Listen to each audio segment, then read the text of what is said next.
فرزند زہرا یہ حالات برے ہیں۔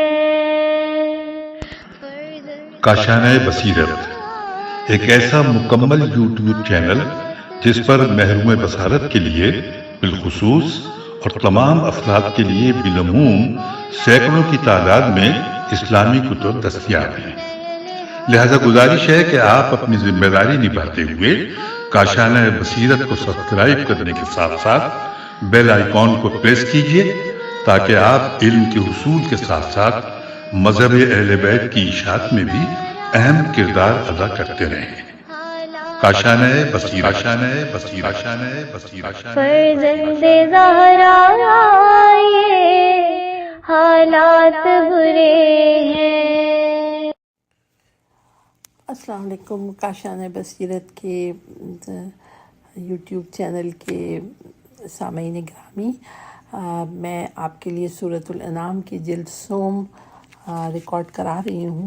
اس کا یہ پارٹ نمبر 2 ہے، پارٹ نمبر 2۔ بسم اللہ الرحمن الرحیم۔ قرآن تدریجاً رسول پر نازل ہوا ہے، سوائے اس سورہ کے جو بیک وقت نازل ہوا۔ یہ سورہ مکی میں نازل ہوا، گویا یہ سورہ انعام جو ہے یہ مکی سورہ ہے۔ بروایت ابن عباس 6 آیات مدینے میں نازل ہوئیں، دیگر روایات کے مطابق 3 آیات مدینے میں نازل ہوئیں، یعنی کہیں لکھا ہے کہ 6 آیات مدینے میں نازل ہوئیں، کہیں لکھا ہے 3 آیات۔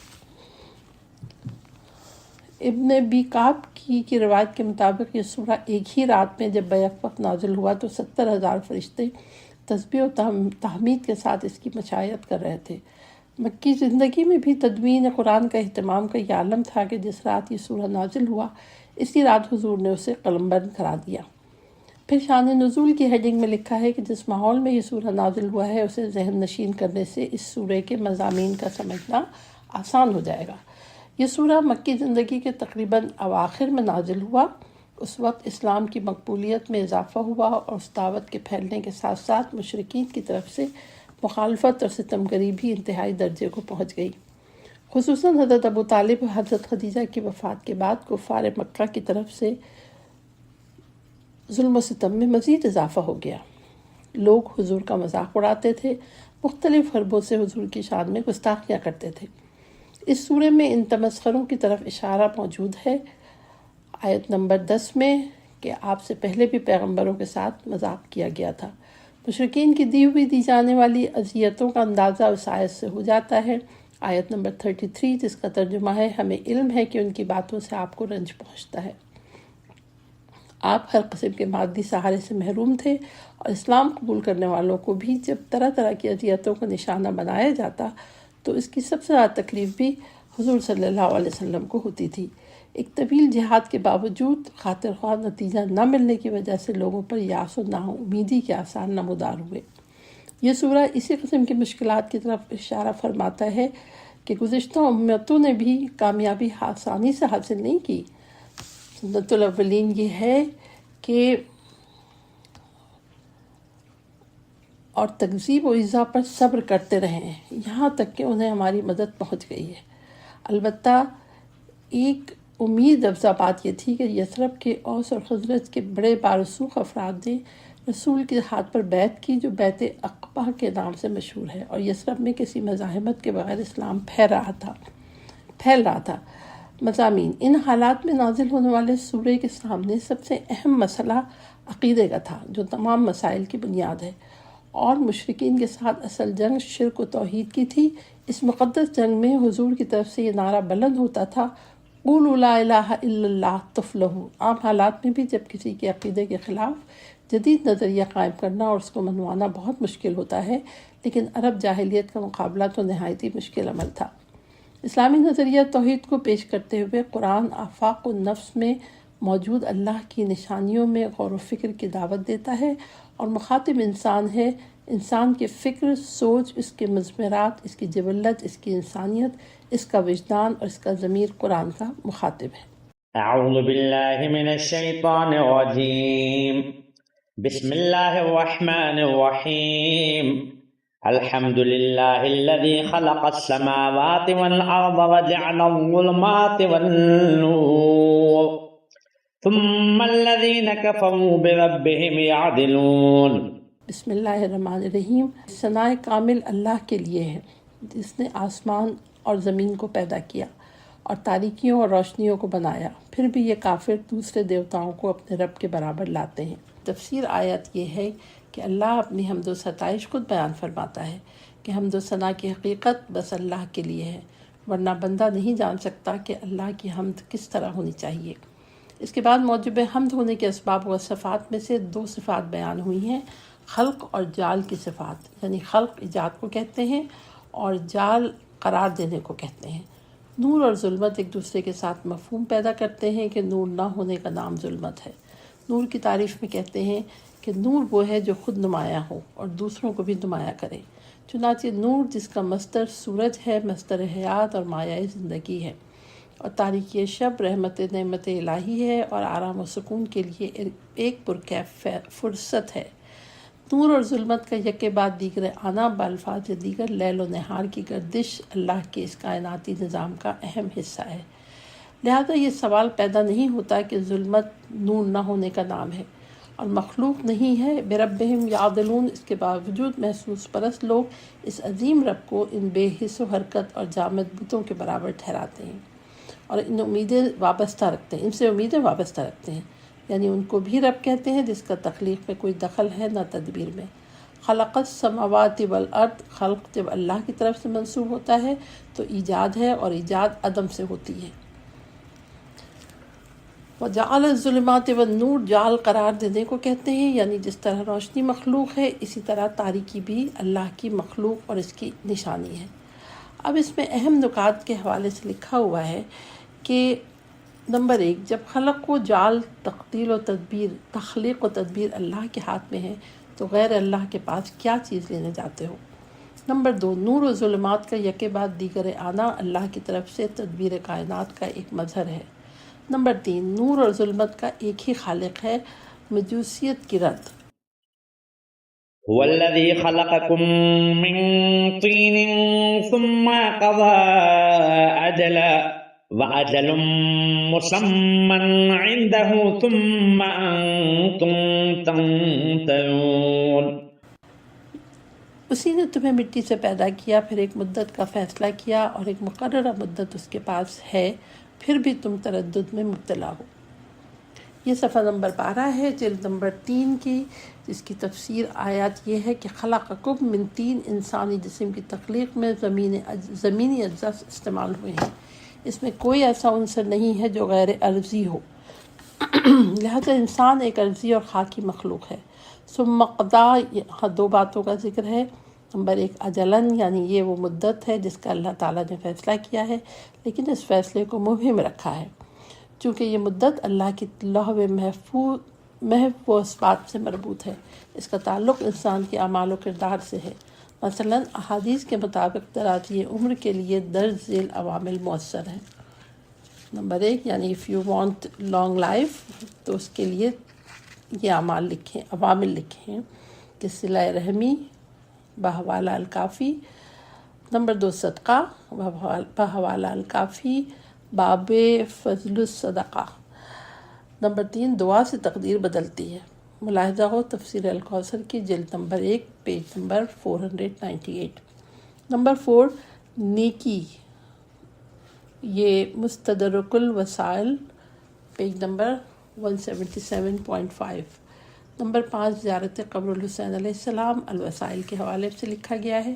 نمبر 2، اجل مسمى، مقررہ مدت، اسے اجل محتوم قطعی ناقابل تغیر اجل کہتے ہیں، جو اللہ تعالیٰ کی سنت اور قانون سے متعلق ہے، جس میں تبدیلی کے لیے کوئی گنجائش نہیں ہے۔ وَلَن تَجِدَ لِسُنَّتِ اللَّهِ تَبْدِيلًا۔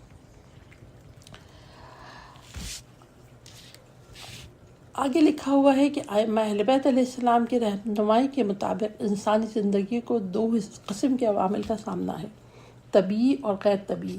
انسان بھی ایک مشینری ہے جو طبیعی حالات میں ایک معین مدت تک کے لیے بنایا گیا ہے، اس کا انحصار مشینری بنانے والے پر ہے، لیکن کسی حادثے کی صورت میں اس مشینری کی زندگی مختصر بھی ہو سکتی ہے، اس کا دار و مدار حالات پر ہے۔ بالکل اسی طرح انسان کو اللہ نے طبعی اعتبار سے مثلاً 140 سال زندہ رہنے کے لیے بنایا ہے، اس کے بعد اسے حتمی طور پر مرنا ہے جسے اجل مسمہ کہا گیا، اور اجل محتوم بھی، اور اسے طبعی موت بھی کہتے ہیں۔ لیکن کسی غیر طبعی علل و اسباب کی وجہ سے انسان کی عمر مختصر بھی ہو جاتی ہے۔ یہ مدت غیر معین ہے، چونکہ اس کا دار و مدار حالات پر ہے۔ اس کی موت کو غیر حتمی اور اجل غیر مسمہ کہیں گے۔ یہ دونوں مدتیں اللہ ہی کی طرف سے ہیں، صرف یہ کہ حتمی اجل فیصلہ کن اور ناقابل تغیر ہے، جبکہ غیر حتمی قابل تغیر ہے۔ قابل توجہ بات یہ ہے کہ دونوں مدتوں کا تعین علم خدا میں ہے، لیکن علم خدا کے باوجود طبعی تقاضے اپنی جگہ قابل تغیر ہیں۔ انسان کی عمر ایک حتمی اور ایک غیر حتمی ہے۔ غیر حتمی عمر کا بھی اللہ کو علم ہے کہ یہ انسان اپنے اختیار اور پوری خود مختاری سے کون سی مضر صحت چیزوں کا استعمال کرے گا جس سے اس کی موت جلدی واقع ہو جائے گی، جبکہ اللہ نے اس کے لیے جو طبعی موت مقرر کی تھی اس کی مدت اس سے زیادہ تھی۔ نمبر 3، تمام مشرک قوموں کی رد میں فرمایا زمین کا دیوتا اور آسمان کا دیوتا الگ نہیں ہے، بلکہ آسمان اور زمین پر ایک ہی اللہ کی حکمرانی ہے۔ اس آیت کی تفسیر میں حضرت امام جعفر صادق علیہ السلام سے روایت ہے کہ اجل 2 ہیں، ایک مشروط اجل جس میں اللہ چاہتا ہے فیصلہ کرتا ہے، اور دوسری حتمی اجل۔ اہم نکات: نمبر 1، نور اور ظلمت کا ایک ہی خالق اور موجودیت کی رد۔ نمبر 2، انسانی جسم کی تخلیق میں عرضی عناصر استعمال ہوئے ہیں اور انسان کو خاک سے پیدا کیا گیا ہے۔ انسان کے لیے جہاں ایک حتمی موت مقرر ہے، ثم قضا اجلہ، وہاں غیر حتمی موت بھی ہے جو انسان کے اپنے کردار سے مربوط ہے۔ وَأَجَلٌ مُّسَمًّى عِندَهُ وَهُوَ اللَّهُ فِي السَّمَاوَاتِ وَفِي الْأَرْضِ يَعْلَمُ سِرَّكُمْ وَجَهْرَكُمْ وَيَعْلَمُ مَا تَكْسِبُونَ۔ اور آسمانوں میں بھی اور زمین میں بھی وہی ایک اللہ ہے جو تمہارے پوشیدہ اور ظاہری باتوں کو جانتا ہے اور تمہارے اعمال کو بھی جانتا ہے۔ اس کی تفسیر آیات یہ لکھا ہے، رخ کلام مشرکانہ نظریات کی طرف ہے۔ رخ کلام مشرکانہ نظریات کی طرف ہے جن کے ہاں ہر موضوع کے لیے علیحدہ رب ہوتا ہے۔ آسمان کا رب اور ہے اور زمین کا رب کوئی اور ہے۔ اللہ جیسے آسمانوں میں رب ہے ایسے ہی زمین میں رب ہے، جیسا کہ فرمایا وَهُوَ الَّذِي فِي السَّمَاءِ إِلَٰهٌ وَفِي الْأَرْضِ إِلَٰهٌ، وہ وہی ہے جو آسمان میں بھی موجود ہے اور زمین میں بھی موجود ہے۔ يَعْلَمُ سِرَّكُمْ وَجَهْرَكُمْ، تمہارے نہاں و عیاں سے واقف ہے، تو تمہارے امور کی تدبیر وہ جامد بت نہیں کر سکتے جو تمہارے ظاہری اور باطنی حالات سے بے خبر ہے۔ وَيَعْلَمُ مَا تَكْسِبُونَ، تمہارے ان اعمال سے بھی باخبر ہے جو تمہارے قلب و ضمیر سے مربوط ہیں۔ اس میں اہم نکات یہ لکھا ہے کہ نمبر 1، آسمانوں اور زمینوں میں ایک ہی خدا کی حکمرانی ہے، متعدد دیوتاؤں کی نہیں ہے۔ تمہارے امور کی تدبیر اس ذات کے ہاتھ میں ہے جو تمہارے نہاں و عیاں سے واقف ہے۔ وما تأتيهم من آية من آيات ربهم إلا كانوا عنها معرضين فقد كذب بالحق لما جاءهم فسوف يأتيهم أنباء ما كانوا به يستهزئون۔ اور اللہ کے نشانیوں میں سے جو بھی نشانی ان کے پاس آتی ہے یہ اس سے منہ موڑ لیتے ہیں۔ چنانچہ جب حق ان کے پاس آیا تو انہوں نے اسے بھی جھٹلا دیا، بس جس چیز کا یہ لوگ مذاق اڑاتے ہیں اس کی خبر عنقریب انہیں معلوم ہو جائے گی۔ تفسیر آیات: وما تأتیہم من آیات، اللہ کی ربوبیت پر دلالت کرنے والی آیات یک کے بعد دیگرے ان کے سامنے آتی رہیں، لیکن مشرکین اور مفاد پرستوں کا ہمیشہ یہ وتیرہ رہا کہ وہ پیام الہی کی تکذیب کرتے رہے۔ اور جب بھی، اب میں صفحہ نمبر 15 پڑھ رہی ہوں سورۃ الانعام کی، جب بھی حق کا سورۃ الانعام کی جلد سوم کا پیج نمبر 15 ہے کہ جب بھی حق کا پیغام ان کے پاس آیا اس کا انہوں نے مذاق اڑایا۔ جدید جاہلیت کے شکار افراد بھی آیت الہی، تعلیمات قرآن اور اسلام کے نظام حیات کا مطالعہ کیے بغیر دین اور دین والوں کا مذاق اڑاتے ہیں۔ اللہ تعالیٰ ایسے لوگوں کو خبردار فرماتا ہے کہ جس حق بات کا یہ لوگ مذاق اڑا رہے ہیں اس کا انہیں عنقریب علم ہو جائے گا۔ دنیا میں حق کی فتح و نصرت کی خبر سنیں گے اور آخرت میں عذاب الہی کے ذریعے اس کا مزہ چکھنا ہوگا۔ جو انہوں نے مذاق کیا تھا اس کا مزہ آخرت میں انہیں چکھنا ہوگا۔ پھر اس کے بعد یاتی ہوں انباء، یعنی حق کی فتح کی خبر ان تک آنے ہی والی ہے۔ یہ خبر ان کے لیے نہایت گراں گزرے گی کہ کل جس چیز کو وہ اعتنا میں نہیں لاتے تھے بلکہ اس کا مذاق اڑاتے تھے، آج وہی ان پر غالب آ گئی ہے۔ اس سلسلے میں سامعین اہم نکات میں لکھا ہے نمبر 1، حق کے ساتھ تمسخر سے پیش آنا جاہلیت و قدیم و جدید کا وتیرہ۔ نمبر 2، حق اپنی طاقت کے ذریعے بالآخر کامیاب ہو جاتا ہے۔ أَلَمْ يَرَوْا كَمْ أَهْلَكْنَا مِنْ قَبْلِهِمْ مِنْ قَرْنٍ مَكَّنَّاهُمْ فِي الْأَرْضِ مَا لَمْ نُمَكِّنْ لَكُمْ وَأَرْسَلْنَا السَّمَاءَ عَلَيْهِمْ مِدْرَارًا وَجَعَلْنَا الْأَنْهَارَ تَجْرِي مِنْ تَحْتِهِمْ فَأَهْلَكْنَاهُمْ بِذُنُوبِهِمْ وَأَنْشَأْنَا مِنْ بَعْدِهِمْ قَرْنًا آخَرِينَ۔ کیا انہوں نے نہیں دیکھا کہ ہم نے ان سے پہلے کتنی ایسی قوموں کو نابود کر دیا جنہیں ہم نے زمین میں وہ اقتدار دیا جو ہم نے تمہیں نہیں دیا تھا، اور ہم نے ان پر آسمان سے موسلادھار بارشیں برسائیں اور ان کے نیچے نہریں جاری کی۔ بارشیں برسائیں اور ان کے نیچے نہریں جاری کر دیں، پھر ہم نے ان کے گناہوں کے سبب انہیں ہلاک کر دیا، اور ان کے بعد ہم نے تو اور قومیں بھی پیدا کی۔ اس کی تشریح کلمات میں لکھا ہے کہ قرنن ایک زمانے کے لوگوں یا امت کو کہتے ہیں۔ مدرارہ صیغہ مبالغہ ہے، بہت برسنے والا، یہ در سے ہے جو دودھ کے معنوں میں ہے، بارش کے لیے استعارہ استعمال ہوتا ہے۔ تفسیر آیات نمبر 1، یرو یہاں بھی مخاطب و مشرکین عرب ہیں جو نہایت تکبر و نخوت سے اہل اسلام کی توہین کرتی تھی۔ اب میں پڑھ رہی ہوں سورۃ الانعام کی جلد سوم کا پیج نمبر 16واں پیج۔ ان کے مقابلے میں اہل اسلام نہایت فقر و تنگ دستی اور بے بسی کے عالم میں تھے۔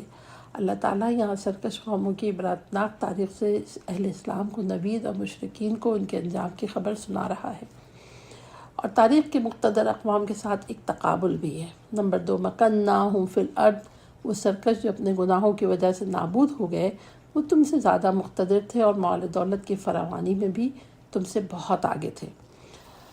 نمبر 3، وَأَرْسَلْنَا السَّمَاءَ، وہ تمہاری طرح خشک اور بے آب و زرع سرزمین میں نہیں، سرسبز و شاداب اور نہروں والے باغات میں ہوتے تھے۔ چنانچہ نمرود و فرعون کا تو ان مکے والوں کے ساتھ کوئی تقابل ہی نہیں، بلکہ قوم سمود بھی ان سے بہت زیادہ ترقی یافتہ تمدن کی مالک تھی۔ نمبر 4، ما لم نمکن لکم، ان کے مقابلے میں مکے والوں کی حیثیت کا اندازہ خطبہ زہرا سلام اللہ علیہ کے ان جملوں سے ہوتا ہے جس میں آپ نے مکے والوں کی ذلت آمیز زندگی کی تصویر کشی کی۔ آپ فرماتی ہیں، تم آگ کے گڑھے کے کنارے تک پہنچ گئے تھے، تم اپنے دشمنوں کے مقابلے میں پینے والے کے لیے گھونٹ بھر پانی، ایک ترنے والا، تیز سنگاری اور قدموں کے نیچے پامال ہونے والے خس و خاشاک تھے۔ تم بدبودار کیچڑ والے پانی سے پیاس بجھاتے تھے اور گھاس پھوس سے بھوک مٹاتے تھے۔ تم اس طرح ذلت و خواری کی زندگی بسر کرتے تھے۔ تمہیں ہمیشہ کھٹکا لگا رہتا تھا، آس پاس کے لوگ تمہیں کہیں اچک نہ لیں۔ ایسے حالات میں اللہ نے تمہیں محمد صلی اللہ علیہ وسلم کے ذریعے نجات دی۔ قارئین گرامی، اب میں سورۃ الانعام کی جلد سوم کا پیج نمبر 17 پڑھ رہی ہوں۔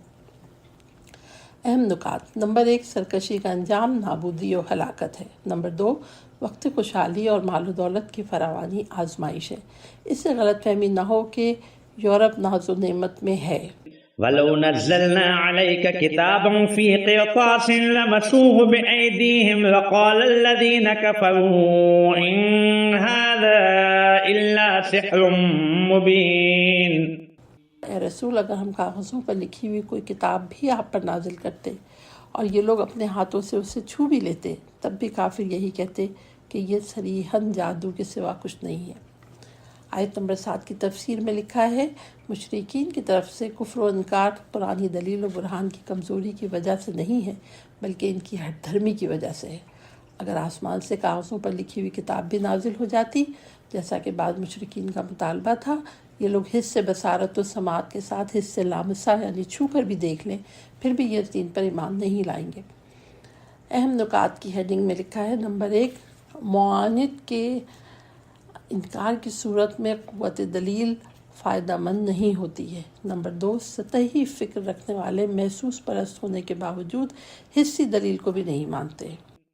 وقالوا لولا انزل عليه ملك ولو انزلنا ملكا لقضي الامر ثم لا ينظرون ولو جعلناه ملكا لجعلناه رجلا وللبسنا عليهم ما يلبسون۔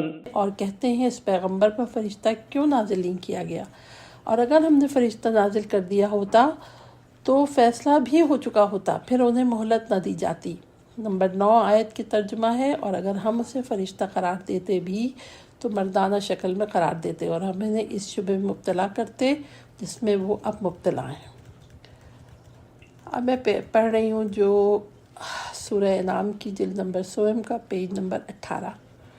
ہیڈنگ ہے تفسیر آیات۔ جو میں نے آیات پڑھی ہیں اس کے تفسیر میں لکھا ہے کہ مشرکین یہ ایک بہانہ یہ تراشتے تھے کہ اگر یہ شخص اللہ کی طرف سے رسول بنا کر بھیجا گیا ہوتا تو اس کے ساتھ ایک فرشتہ بھی ہوتا جو اس کی تائید کرے، دشمنوں کی اذیت سے محفوظ رکھے اور پیغام رسانی میں اس رسول کا ساتھ دے۔ چنانچہ سورہ فرقان آیت نمبر 7 میں اس مطالبے کا ذکر آیا ہے۔ لکھا ہوا ہے کہ لا انزل الیہ ملک فیکون معہم نذیرا، اس پر کوئی فرشتہ کیوں نازل نہیں ہوتا تاکہ اس کے ساتھ تنبیہ کر دیا کرے۔ جواب میں فرمایا، اولاً اگر ہم نے فرشتہ نازل کر دیا ہوتا تو اب تک یہ فیصلہ ہو چکا ہوتا، کیونکہ سنت الہی یہ ہے کہ جب تک اس قسم کے معجزات کا مطالبہ قبول ہوتا ہے پھر بھی کفار ایمان نہیں لاتے ہیں تو پھر مہلت کا امکان ختم ہو جاتا ہے اور فوری عذاب نازل ہوتا ہے۔ چنانچہ نزول مائدہ کے بارے میں ارشاد فرمایا، ترجمہ یہ ہے، میں یہ خوان تم پر نازل کرنے والا ہوں، لیکن اگر اس کے بعد تم میں سے کوئی کفر اختیار کرے گا تو اسے میں ایسا عذاب دوں گا کہ جیسا عذاب عالمین میں سے کسی کو نہ دیا ہوگا۔ اس کی وجہ یہ ہے کہ جب تک ایمان بالغیب ہے اور تعقل و تفکر کے ذریعے ایمان کی دعوت دی جاتی ہے تو مہلت بھی مل جاتی ہے، لیکن جب ایمان شہود میں آ گیا اور تعقل و تفکر سے گزر کر مرحلہ مشہودات اور محسوسات میں داخل ہو گیا تو پھر مہلت کی گنجائش بھی ختم ہو جاتی ہے، کیونکہ امتحان و آزمائش کی مزید گنجائش نہیں رہتی۔ اب نتیجہ آزمائش اور عذاب کا مرحلہ آ جاتا ہے۔ وَلَوْ جَعَلْنَاهُ ثَانِيًا، اگر ہم فرشتے بھیج بھی دیں تو بھی تمہیں شک رہے گا۔ جواب پیش آ رہا ہے کیونکہ اگر ہم فرشتے کو انسانوں کے پیغام دینے اور ان کی ہدایت کے لیے بھیجتے تو لازماً لوگ انہیں دیکھتے، ان سے ہم کلام ہوتے۔ اطاعت الہی کے لیے وہ فرشتہ نمونہ ہوتا تو وہ بھی انسانوں کی طرح مکلف ہوتا، وہ انسانوں میں جیسی تکلیف اٹھائے تو نمونہ بنے۔ اس صورت میں وہی ساری بشری خاصیتیں اس میں ہوتی تو پھر وہی اشتباہ پیش آتا جو اب محمد صلی اللہ علیہ وسلم کی رسالت کے سلسلے میں پیش آ رہا ہے۔ اہم نکات میں نمبر 1 لکھا ہے کہ کفر و عناد کے باوجود اللہ اپنی رحمت واسعہ سے عذاب الہی کرنے میں جلدی نہیں کرتا ہے۔ نمبر 2، انسان کو خود مختارانہ طور پہ آزمائش میں ڈالنے کے لیے ضروری ہے کہ فرشتے بھیج کر فوق الفطرت طاقت استعمال نہ کی جائے۔ انتہائی مرحلے کی حجت پورے ہونے کے بعد آزمائش کا دور ختم اور عذاب کا دور شروع ہو جاتا ہے۔ وَلَقَدِ اسْتُهْزِئَ بِرُسُلٍ مِّن قَبْلِكَ فَحَاقَ بِالَّذِينَ سَخِرُوا مِنْهُم مَّا كَانُوا بِهِ يَسْتَهْزِئُونَ۔ اور آپ سے پہلے بھی رسولوں کے ساتھ تمسخر ہوتا رہا، آخرکار تمسخر کرنے والوں کو اسی بات نے گرفت میں لیا جس کا وہ مذاق اڑاتے تھے۔ تشریح کلمات میں لکھا ہے کہ حاق کے معنی کسی چیز کو گھیرنے اور اس پر نازل ہونے کے ہیں۔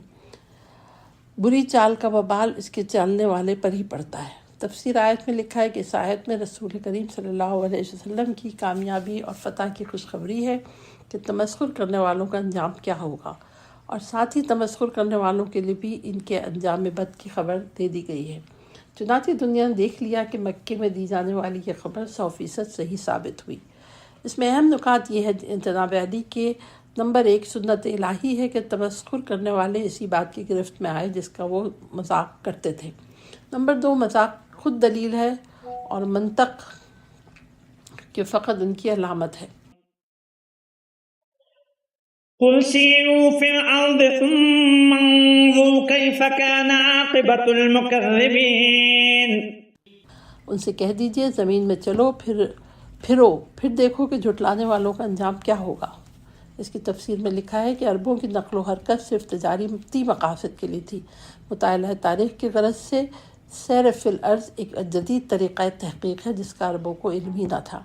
اسی طرز و فکر سے انہیں معلوم ہو جاتا ہے کہ باطل پرست قوموں کے آثار قدیمہ اور بڑی تہذیبوں اور بڑی سلطنتوں کے باقی ماندہ کھنڈرات ان کے انجام بد کی گواہی دے رہے ہیں. اس طریقہ فکر سے انسانی تاریخ کو نئی جہت ملے گی. آل عمران آیت نمبر 137 میں مزید تفصیل ملاحظہ فرما لیں. یہ ہے پیج نمبر 20. اہم نکات. نمبر 1، جغرافیہ، تاریخ اور اثریات کا مطالعہ مسلم طالب علم کے لیے ضروری ہے. نمبر 2، عبرت پذیری کی غرض سے سفر کرو. قل لمن ما في السماوات والأرض قل لله كتب على نفسه الرحمة ليجمعنكم إلى يوم القيامة لا ريب فيه الذين خسروا أنفسهم فهم لا يؤمنون. ان سے پوچھ لیجئے آسمانوں اور زمینوں میں جو کچھ ہے وہ کس کا ہے. کہہ دیجئے سب کچھ اللہ ہی کا ہے. اس نے رحمت کو اپنے اوپر لازم کر دیا ہے. وہ تم سب کو قیامت کے دن جس کے آنے میں کوئی شک نہیں ضرور بضرور جمع کرے گا. جنہوں نے اپنے آپ کو خسارے میں ڈال رکھا ہے وہ ایمان نہیں لائیں گے. تفسیر آیات. مشرکین جب اس بات کو تسلیم کر لیتے تھے، نمبر 1، جب اس بات کو تسلیم کر لیتے تھے کہ آسمانوں اور زمینوں میں جو کچھ ہے اس کا مالک اللہ ہے، تو ان پر حجت قائم ہو گئی کہ پھر اللہ کو چھوڑ کر تم بتوں سے کیا لینا چاہتے ہو.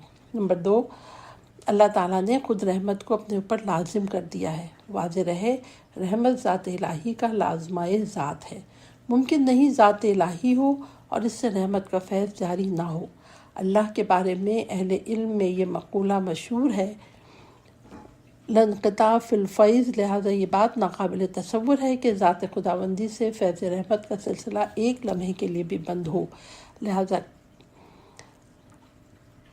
کتبہ علی نفسہ کا یہ مطلب ہرگز نہیں ہے کہ اللہ تعالیٰ نے ایک قرارداد کے ذریعے رحمت کو اپنے اوپر لازم قرار دیا ہے. وہ ارحم الراحمین ہے. وہ انسان کی تخلیق میں رحیم ہے کہ انسان کو احسن تقویم کے سانچے میں ڈھالا. وہ انسان کے لیے تصویر کائنات میں رحیم ہے. وہ انسان کی تعلیم و تربیت میں رحیم ہے. اس کی ہدایت و رہنمائی میں رحیم ہے. وہ درگزر میں رحیم ہے. قیامت کے دن قائم ہونے والی عدالت گاہ میں بھی رحیم و کریم ہے. اس رحیم و کریم رب کو چھوڑ کر بتوں کے سامنے کس لیے جھکتے ہو؟ جاہلیت جدید میں دولت و اقتدار والوں کے سامنے کس لیے جھکتے ہو؟ رحمت اللہ پر واجب ہے. خود اللہ نے اپنے ذمہ رحمت کو واجب و لازم گردانا ہے، کسی اور کی طرف سے نہیں. لہذا اشعریہ کا یہ عقیدہ قطعاً فاسد ہے جو کہتے ہیں کہ اللہ پر کوئی شے واجب نہیں ہے. اللہ جو چاہے کر سکتا ہے. مومنین کو جہنم اور کفار کو جنت بھیج سکتا ہے. البتہ ایسے کرنے کا اللہ عادی نہیں ہے. لَيَجْمَعَنَّكُمْ اس رحمت الہی کا لازمہ ہے کہ اپنے بندوں کے نیک اعمال کا ثواب دینے کے لیے قیامت کے دن سب کو جمع کرتا ہے، پھر ان پر اپنی رحمتوں کا نزول فرماتا ہے.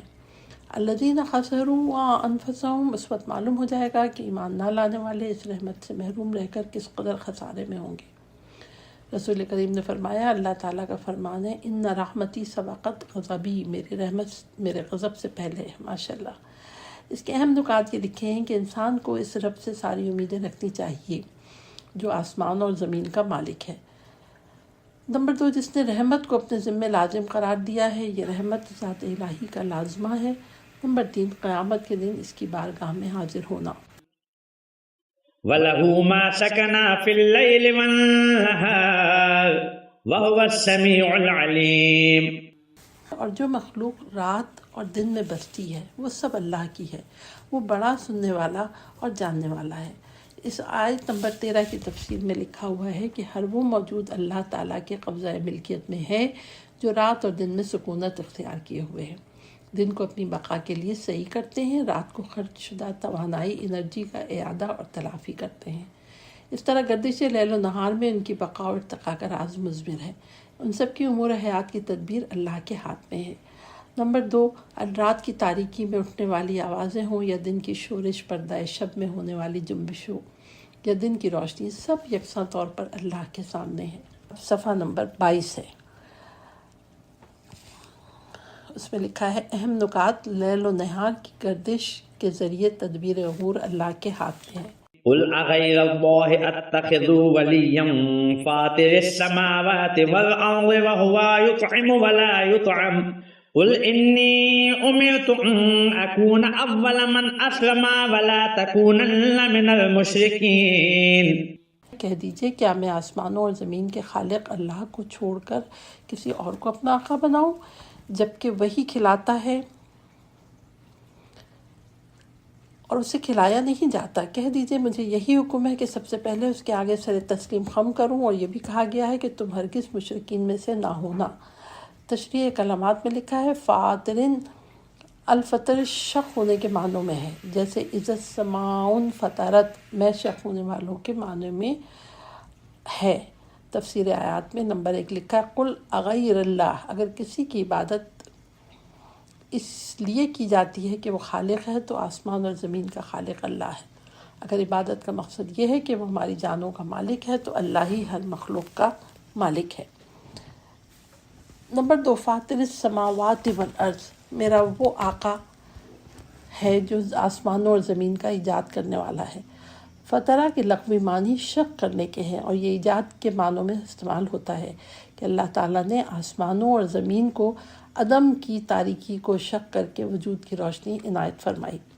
نمبر 3، ہوا یطعم، اگر عبادت کے سامنے یہ محرک موجود ہے کہ وہ منعم ہے، منعم یعنی نعمتیں دینے والا، اس کی طرف سے نعمت کی فراوانی ہے تو وہ ذات بھی اللہ کی ہے، لہذا تمام جدید و قدیم بتوں کو چھوڑ کر اسی کے آگے سر تسلیم خم کرنا ہوگا اور اسی کو اپنا آقا اور مولا بنانا ہوگا۔ نمبر 4، قل انی امرت، رسول کو یہ حکم دیا گیا کہ وہ تسلیم و رضا میں اول درجے پہ فائز رہیں۔ نمبر 5، وَلَا تَكُونَنَّ مِنَ الْمُشْرِكِينَ، آپ ہرگز مشرکین میں سے نہ ہونا۔ اس خطاب میں یہ مطلب ہرگز نہیں ہے۔ اب میں آ گئی ہوں سورہ انعام کے جلد سوم کے پیج نمبر 23۔ ہرگز نہیں ہے کہ رسول اللہ صلی اللہ علیہ وسلم سے کسی کا شرک سرزد ہونے کا خطرہ تھا، بلکہ یہ بتانے کے لیے کہ شرک ایک ہلاکت ہے اور ابدی زندگی کی تباہی ہے۔ اہم نکات ہے ہیڈنگ، اور اس میں لکھا ہے نمبر 1، کائنات میں حق ولایت صرف اللہ کے پاس ہے یا اس کے پاس جس سے وہ ولایت عطا کرے۔ نمبر 2، رازق وہ ہے جو خود رزق کا محتاج نہ ہو۔ نمبر 3، رسول کریم صلی اللہ علیہ وسلم بلحاظ درجہ و رتبہ اول المسلمین ہیں اور بلحاظ زمان بھی۔ نمبر 4، بت پرستی خواہ جس صورت شکل میں ہو، مسلم کو ہمیشہ یہ حکم ہے قل اغیر اللہ